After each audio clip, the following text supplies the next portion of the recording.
Maurice Vallot.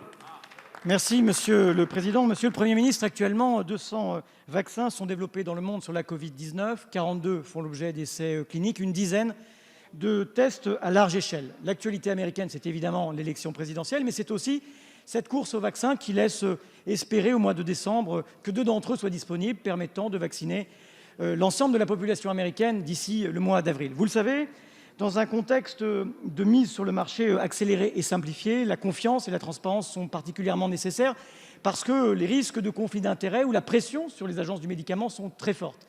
Et si la FDA a rendu public ses lignes directrices, c'est-à-dire les conditions de mise sur le marché d'un vaccin, ce n'est pas le cas de l'Agence européenne du médicament. Et je voudrais savoir si le gouvernement a connaissance des conditions sur lesquelles de ces lignes directrices européennes.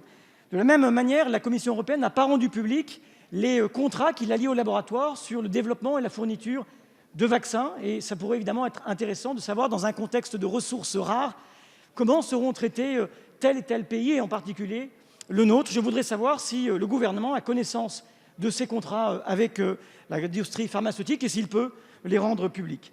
De la même manière, la question des modalités de distribution des vaccins est posée dans l'urgence. Le gouvernement britannique a déjà rendu public les modalités de sa distribution. L'armée et le National Health Service seront mobilisés. Il a déjà indiqué que 30 millions de Britanniques, c'est-à-dire la moitié de sa population, auraient accès au vaccin, ce qui l'amènera à cibler d'abord les plus de 65 ans, les plus vulnérables et évidemment les personnels de santé. Qu'en est-il de la France? Avez-vous établi votre stratégie vaccinale?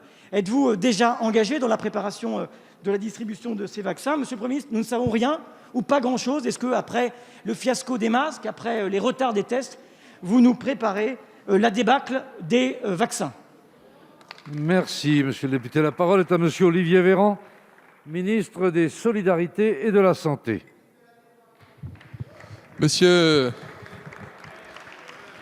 Monsieur Boris Vallot, ce qui est sûr, c'est qu'en l'occurrence, vous n'êtes jamais en retard sur une polémique. Et je vous en félicite, c'est tout à votre honneur.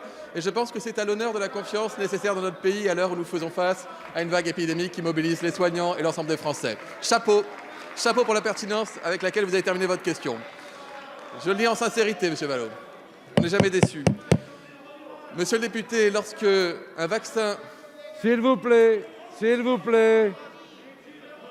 S'il vous plaît, laissez le ministre répondre à la question de monsieur Vallot. S'il vous plaît. Allez-y, monsieur le ministre. Mesdames et messieurs les députés, la question de monsieur Vallot est importante puisqu'elle porte sur les vaccins contre le coronavirus. S'il vous plaît. Je vais me permettre d'y répondre. D'abord, vous dire que le principe d'un vaccin, comme pour tous les vaccins, c'est qu'il doit être à la fois efficace et sûr. Nous proposerons un vaccin aux Français lorsqu'un vaccin aura démontré qu'il est efficace et sûr.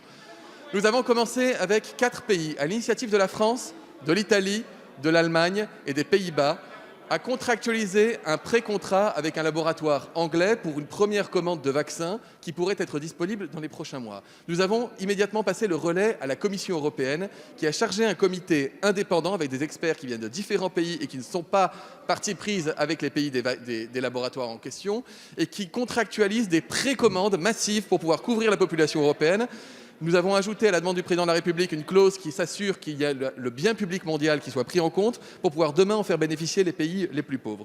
Monsieur le député, une partie de votre question porte sur le secret de la recherche et du développement en matière de politique vaccinale. Il y a des éléments que je n'ai pas encore en connaissance puisque, par définition, lorsqu'il y a des projets de recherche industrielle, les données auxquelles nous avons accès sont les données qui seront publiées pour nous permettre d'acheter en sécurité et en confiance ces vaccins, notamment la recherche publique développée dans le cadre d'AstraZeneca par l'université publique d'Oxford. Vous dire également que pour les indications populationnelles, la Haute Autorité de Santé est évidemment totalement mobilisée pour déterminer les conditions de cette vaccination qui sera fonction de la nature et de l'efficacité du vaccin, évidemment. Rassurez-vous, tout est en préparation sur le sujet.